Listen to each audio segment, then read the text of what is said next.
Gun ownership is on the rise in the United States. As CNN's Miguel Marquez reports, mass shootings and the pandemic have helped stimulate America's appetite for firearms.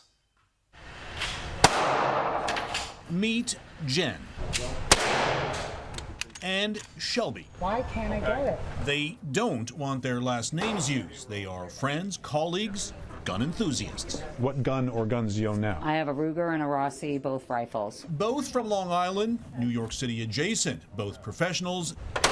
Jen has her permit but is yet to buy a handgun. And why do you want to buy a handgun? I've been wanting to buy one for years. I'm also someone that lives alone for a couple of years now, so probably for safety mostly, but I do enjoy coming to the ranges and shooting. She's trying them out, seeing which one is the best fit for her. Shelby, like many Americans, made the decision to arm up during the pandemic. Do you feel safer having a gun? I do, Why?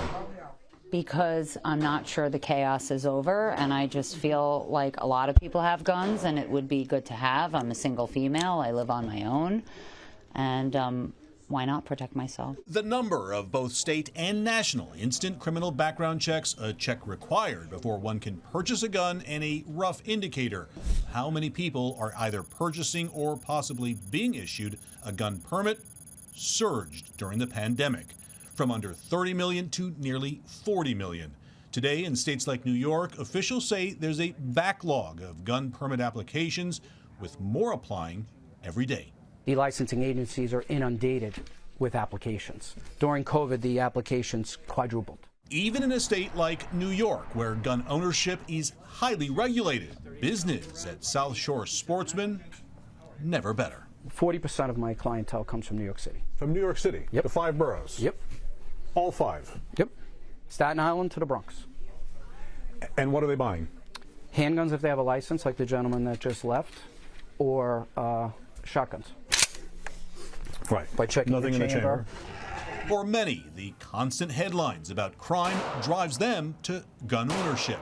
For others, it's the mass shootings and the fear of not having a gun if everyone else does.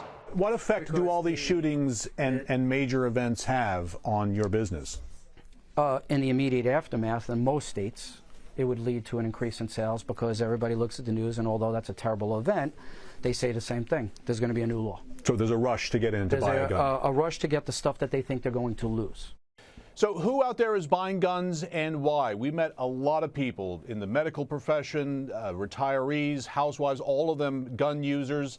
And it's not just concerns about the pandemic or about crime that is driving gun sales. It all becomes a bit of a feedback loop. The more they see violence, the more they're concerned they are that everyone else around them is armed, the more they feel they too need a gun.